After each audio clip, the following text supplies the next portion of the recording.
BBC news আন্তর্জাতিক সংবাদে আপনাকে স্বাগতম। শুরুতেই সংবাদ শিরোনাম, এরপর বিস্তারিত।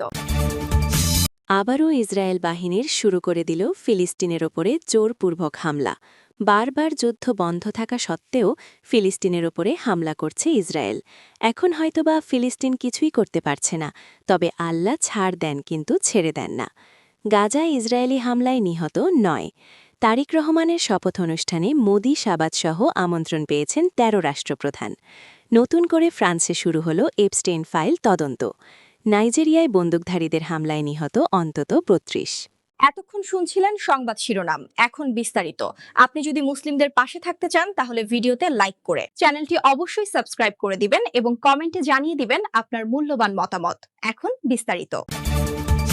গাজায় ইসরায়েলি হামলায় নিহত ৯ ফিলিস্তিনি। অবরুদ্ধ গাজায় যুদ্ধবিরতি চুক্তি উপেক্ষা করেই হামলা চালিয়েছে দখলদার ইসরায়েলি বাহিনী। এতে কমপক্ষে ৯ ফিলিস্তিনি নিহত হয়েছেন।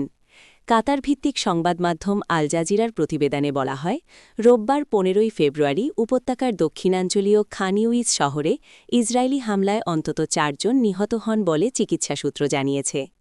যুদ্ধবিরতি চুক্তির প্রথম ধাপে উপত্যকাটিতে নির্দিষ্ট সীমারেখা বরাবর সেনা সদস্যের সরিয়ে নিয়েছিল ইসরায়েল।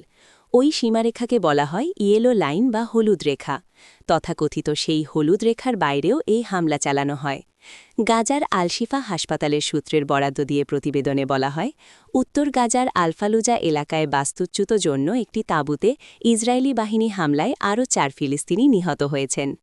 হামলার বিষয়ে রোববার সকালে এক বিবৃতিতে ইসরায়েলি সেনাবাহিনী জানিয়েছে, উত্তর গাজার একটি অনির্দিষ্ট স্থানে কয়েকজন সশস্ত্র ব্যক্তি একটি ভবনে প্রবেশ করার পরপরই হামলা চালানো হয়েছে। এতে ২ জন নিহত হয়েছে। এছাড়া হলুদ রেখা অতিক্রম করার সময় তাৎক্ষণিক হুমকি হিসেবে একজনকে হত্যা করা হয়েছে বলে আইডিএফ জানিয়েছে। গাজায় ইসরায়েলি হামলায় নিহত ৯ ফিলিস্তিনি। অবরুদ্ধ গাজায় যুদ্ধবিরতি চুক্তি উপেক্ষা করে হামলা চালিয়েছে দখলদার ইসরায়েলি বাহিনী। এতে কমপক্ষে ৯ ফিলিস্তিনি নিহত হয়েছেন।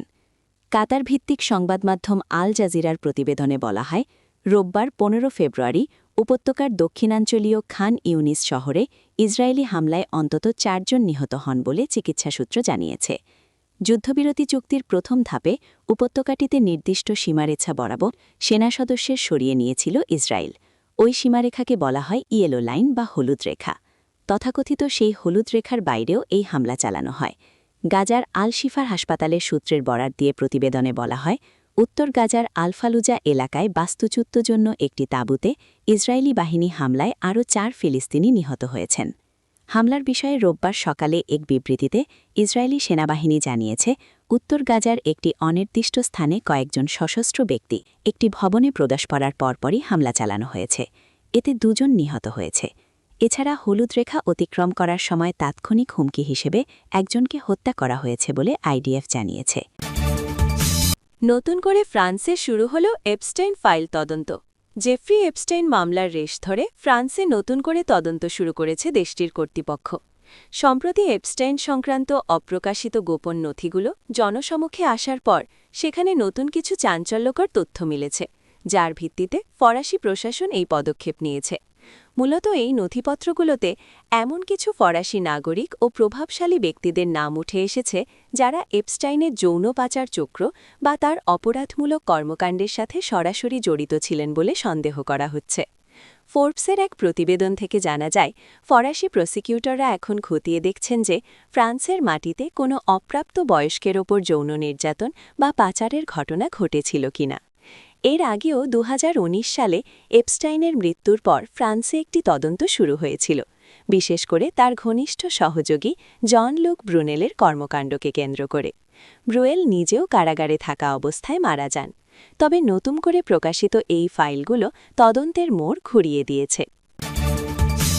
নাইজেরিয়ায় বন্দুকধারীদের হামলায় নিহত অন্তত ৩২। নাইজেরিয়ার উত্তরাঞ্চলে মোটরসাইকেল আরোহী বন্দুকধারীদের ভয়াবহ তাণ্ডবে অন্তত ৩২ জন প্রাণ হারিয়েছেন।